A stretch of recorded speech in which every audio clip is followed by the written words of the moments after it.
So, that's my intro. Hey y'all, what's good? This is the third time I've filmed this intro because I'm hella nervous. This is my first YouTube video ever. So, we've got some talking points and we're gonna do an intro to this video because you clicked because you want to build a garden bed, and guess what? You can build that garden bed. I believe in you because I did it. I have no construction experience. I grew up in the suburbs. I've only been gardening for a year. If I can do this, so can you. Step 1, scout your space. We live in a rental house. I decided to go ahead and build a garden anyway because I'd rather ask for forgiveness than permission. I really hope my landlord doesn't see this. I chose to do a no-dig in-ground garden bed because I only layered up the soil like a few inches. I can easily rake it out, plant some grass seed, call it a day once we decide to move out of this space at some point. So that's step number 1, scout your space. Scout your soil, but also watch your sun. So I put my garden beds in a place where we get at least 4 to 6 hours of sunlight.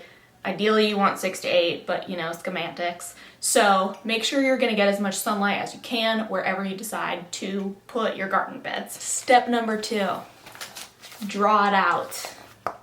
And when you draw it out, be realistic with yourself. I've been gardening for a little bit over a year. I have a 10 foot by 20 foot plot that I've maintained really well for over a year, so I felt confident in the amount of space that I was building. Start small, you can always build more. Once you draw it out, like that, do some Google searches and you can find out how much dirt you need based on all the dimensions.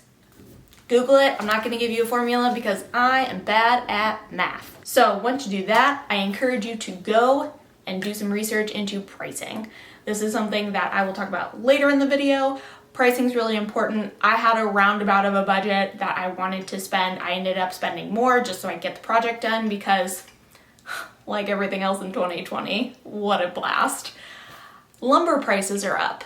So after you have scouted your space, you've looked at your sunlight, after you have drawn out your garden, you're ready to go, except you're not. Because the next step is making some decisions. So the first decision you're gonna make is what kind of wood you're gonna use. I used pressure treated lumber. Pressure treated lumber is treated on the outside with chemicals. Do your research. The research that I did, I felt totally fine doing it. The research that I looked up a lot of research, but basically what I found was that the chemicals that they use in the lumber, by the time they get into the soil, and by the time they get into the plant, and by the time they get into your mouth, they're basically undetectable in your bloodstream. So I felt perfectly fine doing it. Yeah, pressure treated lumber, that's what I used. It's a very middle of the road in terms of price. So the beds that I built aren't the cheapest beds that you can build. They're also not, you know, finished cedar planking. So that's your first decision. Do some research on the type of wood that you want to buy, both in the price and just in the quality of the wood that you want to invest in. The second decision you have to make is about your soil. So actually went on a little bit of a wild goose chase for my soil. I tried to support a local company. I drove all the way there. It was literally on the edge of the county and it didn't work out. They basically told me that I could fill 32 6-gallon bags myself of soil and that wouldn't even get me as much as I needed. So I said, okay then, and I went to Home Depot. So when I went to Home Depot, what you want to look for is in-ground soil. I did all organic because that's something I'm personally very passionate about. I don't want a bunch of non-organic stuff in my soil, and I also don't want to put that non-organic stuff on the ground and develop that for no dig. So I used organic in-ground soil. There's also container soil. You do not want to use that. That is only for containers. Just make sure you use stuff that's made for in the ground. It will literally say in-ground soil. You can't mess it up, I promise. I ended up using 6 bags in my big beds, so that's 12 bags. And then I used 3 bags in the middle bed. So I ended up with, I told you, math, not good. 6, 12, 15 bags of in-ground soil. They were all 2 cubic feet. Literally, I was standing in the Home Depot aisle at the garden center with my mask on. doing cubic foot to cubic yard math. It's not good. It's not good, guys. So that's your second decision, is what kind of soil you are going to use. You are going to save money on soil if you go non-organic. However, organic isn't really that much more, so I would just do organic. Your fourth step before you're actually going to start building, and I will stop talking so you can actually see me build this thing, but your fourth step is actually going to be going to get the materials. So I went by myself to get the materials. All you need is a vehicle big enough to get the materials. I was in a Jeep Wrangler. So you want to go get your materials. Take your plans with you. Take your drawing with you. The very nice people at Home Depot will actually cut the wood for you, or at least they do at mine. So I didn't need a circle saw. Literally all I needed was a drill and some screws. So that is all that I needed. Get all your wood cut, load it up, and head home. Now you will need your lumber. You will need cardboard, because that's what you're going to lay down to kill the grass, and then the cardboard will gradually break down into the ground as the soil on top kind of comes at it from two different sides. The cardboard will break down, you will kill off the grass, and then you'll have your gardens. So you'll need cardboard, lumber, construction screws. You want to make sure you get construction screws long enough to go through both pieces of wood. This is something I did not do a great job at. My screws were just barely long enough. So it works, but it's not great. I would recommend getting at least 3 to 4 inch screws. Mine were only like 2.5 inches. And make sure you get screws that are specifically for wood. Do not get sheet metal screws, get nothing like that. Screws for wood. If you have any questions, literally find any of the like hundreds of people that are at Home Depot, like roaming the aisles, waiting to help you. I particularly like the old grandpa men are just like so sweet, and they usually know exactly what you need. So make sure you get some good construction screws, and then you might need a drill bit. So this is something that you'll watch me do, is I needed to pre-drill some of my holes. I don't know if it's because the wood was particularly like sturdy, or if it's because the drill wasn't quite powerful enough. So I need a recap there. Lumber, dirt, construction screws, drill bit. Yes, and make sure on that note, make sure your drill bit is for wood. You'll see this later in the video, but I may or may not owe my boyfriend a new package of drill bits. So that's my intro. I don't know what I'm doing. This is my first YouTube video. Hopefully I'll make a lot more. Yeah, I'm gonna shut up now. Enjoy watching me build these crazy things. Okay, so as you can see, here is where one of our 8-foot by 4-foot beds is going to go.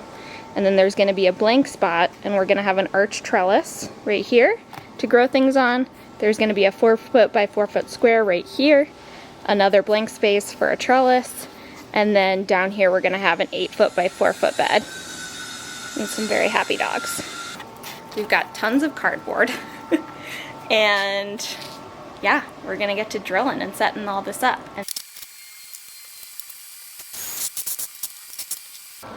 All right, y'all, made a couple of discoveries. It's okay. Every time you do this, you learn something else. So even though it said that there's no pre-drilling needed, the wood that I got seems to be pretty tough. So I am using a drill bit. Pretty small one, but it's enough to get it going. And then make sure you check your box, because there was actually a drill bit included for the specific screws that I was using.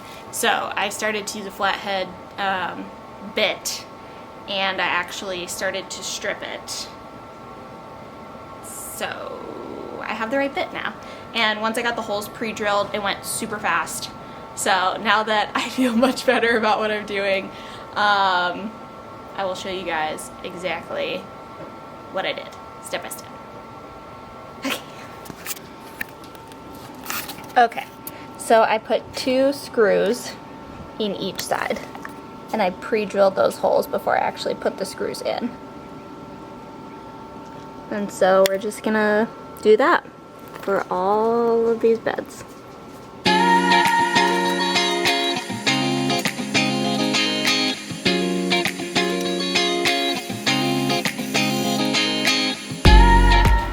drill bit just broke. Sweet.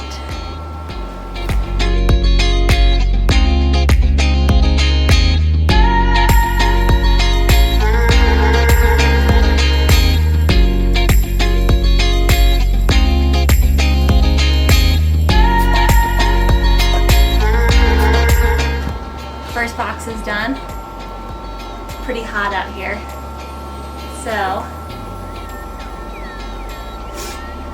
I think I actually may finish this afternoon once the sun isn't on this part of the yard. But feeling good. Off to a good start.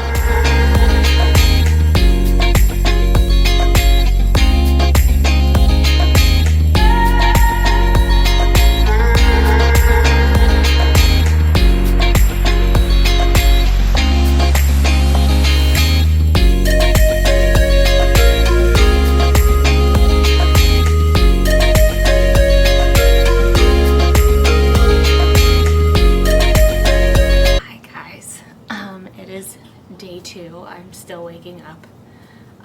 It's about 7 a.m. Yesterday was very hot. I broke 4 drill bits. And yeah, we're gonna get finished up this morning. I definitely didn't buy enough dirt. I realized I forgot to talk about yesterday was the cost of a project like this.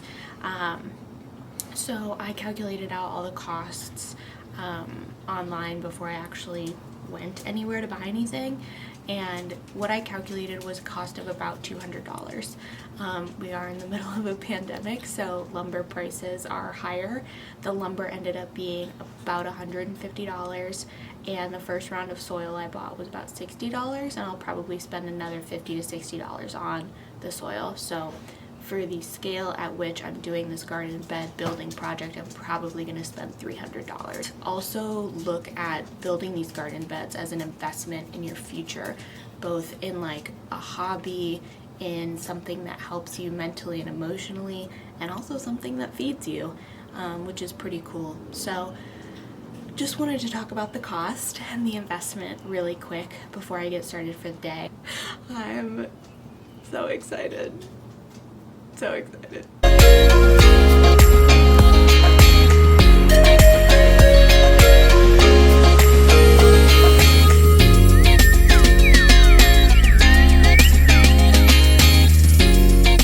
If you're not putting your hands in the dirt first thing in the morning, what are you doing? Just along with my morning coffee. Okay guys, so here's my first 4-foot by 8-foot bed filled. It took 6 bags, and 5 out of the 6 bags were 2 cubic feet per bag. So as you can see, this is actually labeled as in-ground soil, and it's made to work with the in-ground dirt. So when you buy soil, you want to make sure it's for in-ground, and we really only got maybe like an inch or 2. And this is a 6-foot board. So we've got about 4 to 5 inches of dirt here that will be really good. And then as this cardboard breaks down and kills off the grass, this all just kind of come together. So we've got one more bed there to fill. Then we've got this guy to finish building. Apparently it's being used as a dog box. But yeah, we're in the home stretch. We should be transplanting by this afternoon. Very exciting. Hey y'all, so we are done. We are completely done. I didn't show you all of the finish, but that's okay. So here's the first bed, which you guys have already seen. So we'll do a row of Brussels sprouts, broccoli, and then some kale. And then in this middle bed, I think I'm gonna get in some radishes before we plant the garlic in there. And then there's Lana. Hey girl. And then in this bed, this was the one that we got finished today, we'll do another row of Brussels sprouts, broccoli, and then we'll do some collard greens that I've started from seed. So, you have seen this space go from some weedy grass to some really good garden beds that we'll be using. Thank you so much for following along, and there will be more videos to come. Bye y'all.